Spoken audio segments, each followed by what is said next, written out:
اور دوسری جانب وفاقی وزیر جام کمال اس وقت میڈیا سے گفتگو کر رہے ہیں۔ اور میں اس لیے نہیں کہہ رہا کہ آج آپ اس کے پروگرام میں آپ کے ساتھ یہاں بیٹھا ہوں، یہ ہماری بیسک ذمہ داری ہے۔ کامرس منسٹری بزنس کمیونٹی کو بھی ریپرزینٹ کرتی ہے اور اس کی افادیت، اس کی کامیابی ہی اسی ٹائم ہے جب بزنس،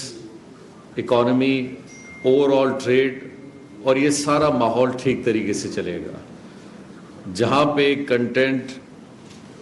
اور آپ سب مطمئن نہیں ہوں گے تو وہیں کمزوری نظر آتی ہے کہ شاید کامرس منسٹری ہو وہ اپنا کام ٹھیک نہیں کر رہی۔ اور یہاں پہ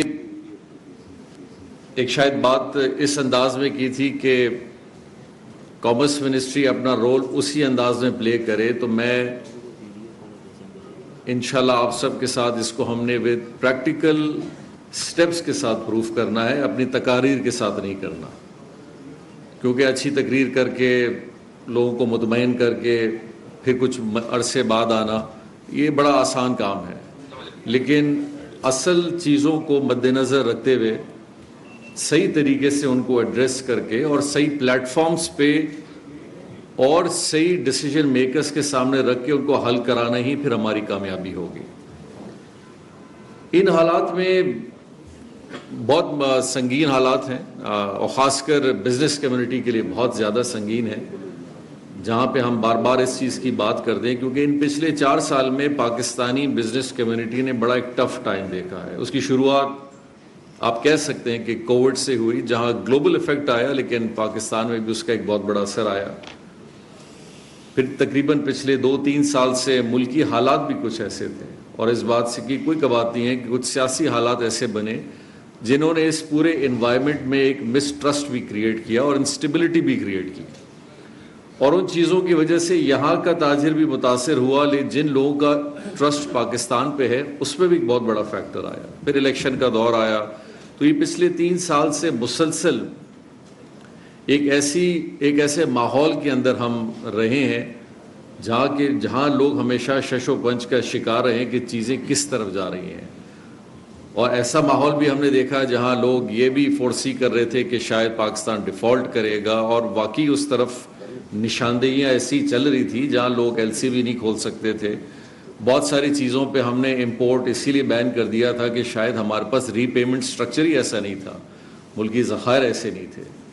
لیکن الحمدللہ وہ بھی ایک فیز تھا، وہاں سے بھی نکلے، اور آج جس صورت میں چیزیں آگے کی طرف جا رہی ہیں آئیڈیل نہیں ہیں، لیکن کوشش ضرور ہے کہ اس کو کسی اس اسٹیپ کی طرف لے جائیں اور ان چیزوں کا حل کرائیں جو کہ پاکستان کے اپنے لیے بہت ضروری ہے، ہماری بزنس کمیونٹی کے لیے ضروری ہے، اور یہاں پہ 25 کروڑ عوام جو رہتی ہے، روزگار کرتی ہے، ان سب کے لیے بہت ضروری ہے۔ لیکن ماحول بھی ایسا ہے کہ جہاں آئی ایم ایف کی کنڈیشنالٹیز بھی ہیں، بجلی مہنگا بھی ہے، گیس بھی ہے، کاسٹ آف پروڈکشن بھی مہنگا ہے، مینوفیکچرنگ میں پرابلمز ہیں، ایز آف بزنس کے بڑے سیریس ایشوز ہیں، گورنمنٹ کے بہت سارے ایسے امپیڈمنٹس بھی کبھی کبھی آ جاتے ہیں، پروونشل فیڈریشن کے ایک کوہرنس کے بھی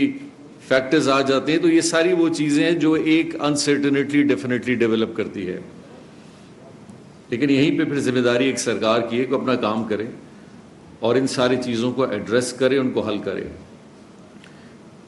یقینی طور پہ شاید لوگ فطرتاً بولیں گے کہ جس پارٹی سے تعلق ہے اسی کی تعریف کریں گے تو خود جس پارٹی کے ہیں۔ میرا ایک ایکسپیرینس لوکل باڈی کے ٹائم سے لے کے الحمدللہ آج یہاں پہ رہا ہے، اور مختلف لوگوں کو کام کرتے ہوئے بھی میں نے دیکھا ہے، چاہے اس میں وزیر اعظم بھی رہے ہیں، وزیر بھی رہے ہیں، ممبرز بھی رہے ہیں، لیکن ان 4-5 مہینوں میں ہم نے بھی ایک بڑا انوکھا ایکسپیرینس جناب شہباز شریف صاحب کے ساتھ دیکھا ہے، اور خاص کر بزنس کمیونٹی اور ملکی اکانومی کو مد نظر رکھتے ہوئے، کیونکہ بہت ساری چیزیں جو یقینی طور پہ آپ کے سامنے نہیں ہوتی ہیں۔ اب جہاں میں محسوس کر رہا تھا کہ ہمارے ملک میں ایک ڈسکنیکٹیوٹی بہت بڑی ہے، یہاں بہت ساری چیزیں تھیں جو بولی جا رہی تھیں اور میں وہ محسوس کر رہا تھا کہ یہ ہو رہی ہیں، لیکن بزنس کمیونٹی خود اس سے اتنی اویئر نہیں ہے۔ جیسا مثال ایک